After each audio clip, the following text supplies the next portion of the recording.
If the radius of a circle with center L is 5, radius is 5, and the measure of angle KLM is 100 degrees, what is the best approximation to the length of arc KM?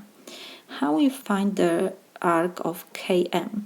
We will use formula that arc of KM is equal pi times alpha over 180 degrees times r. R is the radius.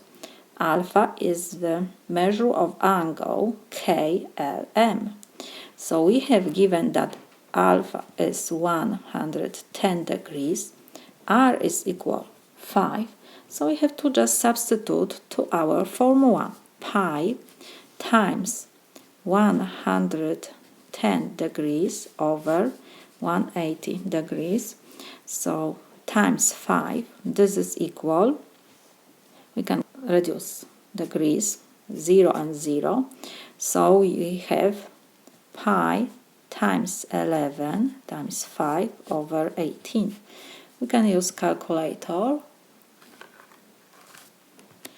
We have pi times 11 times 5 divided by 18. So this is equal 9.59, and we have next 9.